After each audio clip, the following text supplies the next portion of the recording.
और उनसे मुआवजा लेने का काम करूंगा।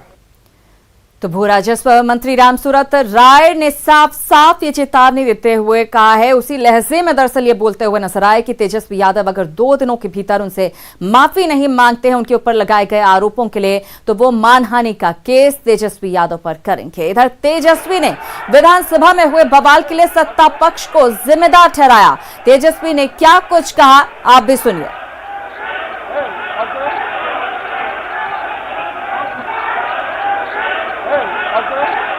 देखिए, गर्मा गर्मी तो हुई है दोनों तरफ से, लेकिन आप बताइए ना, जब हम उठे तो वो लोग क्यों बोलने नहीं दे रहे भाई हमको? सुबह से बोलने दिया गया? सुबह से बोलने ही नहीं दिया जा रहा। कार्य स्थगन प्रस्ताव लाओ, कुछ लाओ, और हमको क्या स्पीकर के बात का उल्लंघन किया जा रहा है। वहाँ स्पीकर जो होता है, जो आसन होता है, वही सब कुछ होता है। आसन बोल रहा हूँ, आप बोलिए। उधर से उप मुख्यमंत्री खड़ा होकर के बोलते हैं कि नहीं बोलेंगे। अरे उप मुख्यमंत्री का पद है क्या संवैधानिक? चुनौती देते हैं किसी के पास, दिखा दे कहीं संविधान में लिखा है उप मुख्यमंत्री का पद अगर संवैधानिक हो तो। और हमको झूठा ठहराया जा रहा है, बोल रहे कि नहीं उप मुख्यमंत्री पद का संवैधानिक होता है, गलत कर रहे हैं, गुमराह। बिना अज्ञानी लोगों को मंत्री बना दिया गया है। बिहार संभल नहीं रहा है। बिहार को इन लोगों ने बर्बाद कर दिया, चौपट कर दिया, बेरोजगार कर दिया। तो तेजस्वी को सुन रहे थे आप। मीडिया से बात करते हुए तेजस्वी जब कार्यवाही खत्म हुई थी उसके बाद जब बाहर आए थे। आनंद हमारे साथ लगातार जुड़े हुए हैं।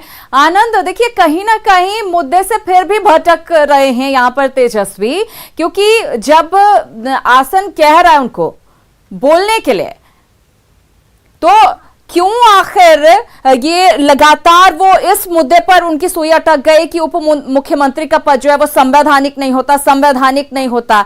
वो भी तो समय की बर्बादी ही है।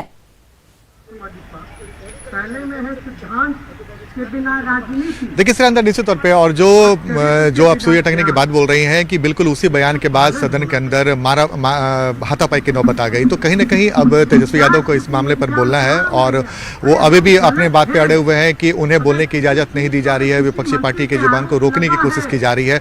तो अभी भी सदन के अंदर तेजस्वी यादव बोल रहे हैं और यही बोल रहे हैं कि हम जो भी सवाल उठा रहे हैं हम सदन के अंदर चर्चा करने के लिए मांग कर रहे हैं, और हमसे जो भी अगर बात करना चाहे तो आमने सामने बात कर सकता है कि अगर हम कुछ गलत बोल रहे हो। तो जाहिर सी बात है तेजस्वी यादव को अब ये लगता है कि उन्होंने जिस मामले को उठाया और उसके बाद जो हंगामे की स्थिति आई है उसके बाद उनसे ये सवाल पूछा जा सकता है, और सवाल पूछा भी गया जब वो प्रेस कॉन्फ्रेंस कर रहे थे। तो उन्होंने कहा कि जब हमारी बात को नहीं बोलने दिया जाएगा और हम सुबह से लगातार कोशिश कर रहे थे, तो ये जो नौबत हुई है वो आपके सामने है। तो जाहिर सी बात है सत्ता पक्ष और विपक्ष के बीच में जो लगातार तीखी बातों से होते होते अब मारपीट की जो नौबत आ गई है वो कहीं से भी जायज नहीं ठहराया जा सकता है। और जिस तरीके से आज घटना घटी है, आने वाले समय में क्या कुछ होगा ये फिलहाल कुछ भी नहीं कह सकता, लेकिन इतना तो तय है कि सत्ताधारी दल और विपक्षी पार्टी के बीच में हालात बहुत खराब होते जा रहे हैं। और कोई भी ऐसा मुद्दा जो अगर सेंसिटिव मुद्दा होगा और अगर सदन के अंदर उठता है तो इस परिस्थितियां क्या हो जाएगी। आनंद, एक और सवाल जो मेरे जहन में आ रहा है, बड़ा दिलचस्प है कि जब खुद तेजस्वी उप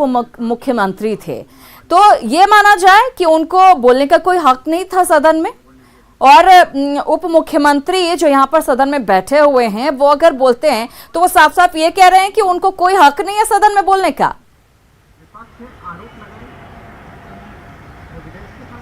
देखिए इसका दो जवाब हो सकता है सिरंदा। पहला जवाब ये हो सकता है कि जब नीतीश कुमार के मुख्यमंत्री रहते तेजस्वी यादव डिप्टी सीएम थे तो उस वक्त यानी कि तेजस्वी यादव को काम करने की पूरी तरीके से इजाजत नहीं थी। उप मुख्यमंत्री का जैसा अधिकार वो चाहते थे वो अधिकार उन्हें शायद नहीं मिला होगा। इसी वजह से उन्होंने एक बड़ा बयान दे दिया सदन के अंदर, जब बीजेपी के दो डिप्टी सीएम हैं तारकिशोर प्रसाद और रेणु देवी, कि बिहार में डिप्टी सीएम का पद होता है कोई संवैधानिक पद नहीं होता है, यानी कि उन्हें लगता है कि ये पद कोई मायने नहीं रखता है। और भले ही बीजेपी को 2 पद मिल गया हो जिसको लेकर बीजेपी अपनी पीठ थपथपा रही हो, लेकिन इस पद का कोई महत्व नहीं है। तो शायद ये बताने की कोशिश कर रहे हैं कि उनके समय में शायद उनके सामने कुछ ऐसी परिस्थितियां आई होगी जिसके वजह से आज उन्हें इस तरह का बयान सदन के अंदर देना पड़ा। लेकिन आनंद, सवाल तो ये है ना कि आप बोलते थे, उप मुख्यमंत्री रहते हुए भी सदन में अपनी बात रखते थे ना, आप तो हर मुद्दे पर अपनी बात रखते थे।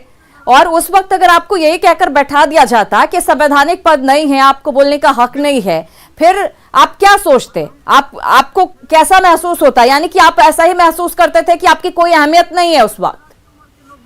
परदादा की उम्र के लोग बैठे हैं। पिता की उम्र के लोग बैठे। बिल्कुल बिल्कुल सुरेंद्र, आपने सही कहा, लेकिन मैं आपको बता दूं कि ये बयान के पीछे की जो पृष्ठभूमि है, तारकिशोर जब तेजस्वी यादव श्रीराम सूरत राय पर हमला बोल रहे थे और लगातार आक्रामक तेवर दिखा रहे थे, तो सत्ताधारी दल की तरफ से डिप्टी सीएम तारकिशोर प्रसाद उठे और उन्होंने बिल्कुल अटैकिंग जवाब देकर तेजस्वी यादव पर हमला बोलने की कोशिश की। और जाहिर सी बात है, उसके बाद तेजस्वी यादव उखड़ गए और उन्होंने सीधे सीधे कहा कि उप मुख्यमंत्री का तो कोई पद ही संवैधानिक नहीं है, आप क्या बोलेंगे। तो जाहिर सी बात है, तारकिशोर प्रसाद ने जो हमला बोला, उसके बाद तेजस्वी यादव ने उन पर पलटवार किया और पलटवार का ये दौर बाद में हाथापाई की नौबत तक पहुंच गई। क्या इसको खिसियाहट समझा जाए? सत्ताधारी दल और विरोधी पार्टी के विधायकों, हम चाहेंगे जरा देखिए कई सारी बातें होती है सर। कई बार हम लोगों ने विधानसभा की कार्रवाई में देखा, कई बार ऐसी नौबत आ जाती है जब विपक्षी पार्टी को लगता है कि उसके हाथ में एक बड़ा मुद्दा हाथ लग गया और सदन के अंदर उसे उस तरीके से बोलने का मौका नहीं मिल पाता है। वो सरकार को घेरने की कोशिश करती है, लेकिन उसे वैसा मौका नहीं मिलता है। तो कई बार ये तस्वीर देखने को मिलेगी, कोई नई तस्वीर नहीं है। लेकिन जैसा कि मैंने आपको बताया कि तेजस्वी यादव ने जो शराबबंदी के मुद्दे को लेकर, राम सूरत राय के मामले को लेकर लगातार आज सत्ताधारी दल को घेरने की कोशिश कर रहे हैं और सदन के अंदर से लेकर बाहर तक उन्होंने हमला बोला। उसके बाद राजभवन तक में उन्होंने मार्च किया। तो कहीं ना कहीं ये बिल्कुल साफ है कि तेजस्वी यादव को लगता है कि इस मुद्दे पर सरकार को पूरी तरीके से घेरा जा सकता है और सत्ताधारी दल इस मुद्दे को तवज्जो देने के मूड में नहीं है। तो शायद यही परिस्थितियां रही है जिसकी वजह से तेजस्वी यादव ने इस तरह का बयान दिया और उसके बाद परिस्थिति आपके सामने है। श्रीनंदा, बिल्कुल निश्चित रूप से आनंद, अब देखने वाली बात यह भी होगी कि दोबारा जब सदन की कार्यवाही शुरू हुई है तो क्या अब सुचारू रूप से कार्यवाही चल पाती है, क्योंकि स्थिति बहुत ही खराब हो गई थी जब अभी कार्यवाही स्थगित की गई थी।